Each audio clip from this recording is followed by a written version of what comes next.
Interested हूँ जी ma'am. तो आप पहले कौन से 2 कार्य करेंगे? मैम मेरे ज़िले में एक समस्या है वर्तमान में, सेक्स रेशियो मध्य प्रदेश में सबसे कम है।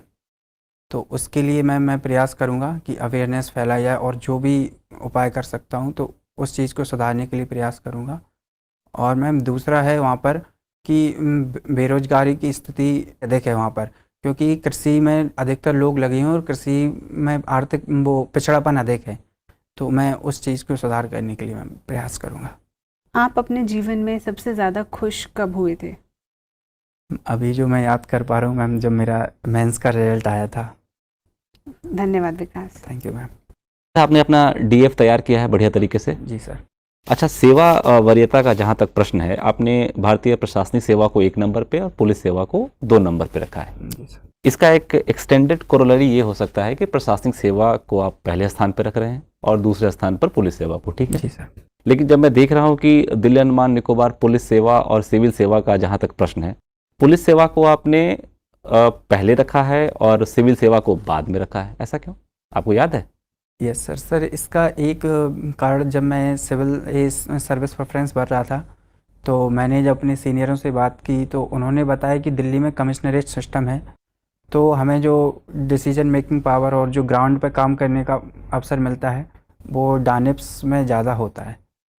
तो सर आपने शोध किया इस विषय पे, कमिश्नरेट सिस्टम में ऐसा क्या हो जाता है कि जो आपकी थिंकिंग है कि पुलिस को ऐसा कौन सा पावर मिल जाता है कि आपको एहसास हो गया कि वो प्रशासनिक सेवा से बेहतर है?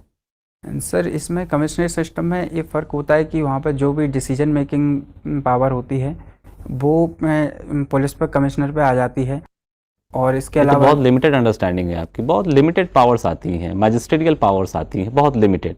डेवलपमेंटल पावर तो नहीं होती है, लॉ एंड ऑर्डर सब्जेक्ट ही आपका होता है, वही आप डील करते हैं। वेयर एज आप जब एसडीएम होते हैं यहाँ पे दिल्ली में, तो आप वेलफेयर स्कीम्स और डेवलपमेंटल स्कीम्स के प्रमोशन के लिए और ऑन ग्राउंड इम्प्लीमेंटेशन के लिए बहुत एक्टिव रूप से काम कर सकते हैं। तो आपने उसका इंट्रोस्पेक्शन नहीं किया?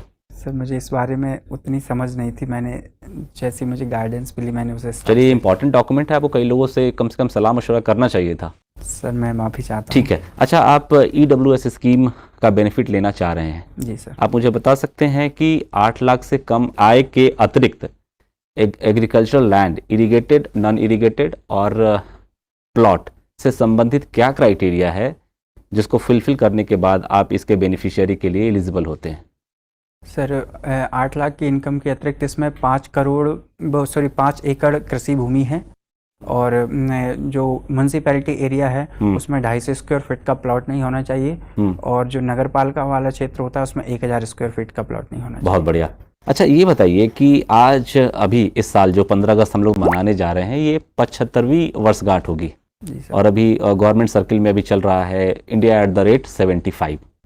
आप मुझे बता सकते हैं, जब पहली बार भारत के प्रथम प्रधानमंत्री ने भाषण दिया था जो बहुत फेमस हुआ, ट्रस्ट विथ डेस्टिनी। जी सर।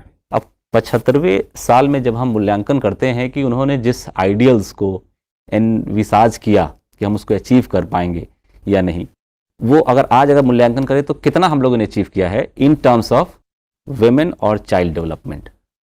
सर वीमेन और चाइल्ड डेवलपमेंट के क्षेत्र में देखा जाए तो उस समय जो वीमेन में शिक्षा का स्तर था वो काफ़ी कम था। वर्तमान में वीमेन में शिक्षा का स्तर भी बढ़ा है, सेक्स रेशियो में भी सुधार हुआ है और भी ऐसे बहुत सारे क्षेत्र हैं जहां महिला सशक्तिकरण दिखाई देता है। मैं रोजगार के प्रत्येक क्षेत्र में महिलाएं आगे आई हैं। अभी हाल ही में सुप्रीम। आपने वो डॉक्यूमेंट पढ़ा है, ट्रस्ट विथ डेस्टिनी? सर अंदाज से ही बोल रहे हैं ना? जी सर, मुझे भी ठीक से भी याद नहीं है। तो इतना पोटेंशियल प्रश्न है।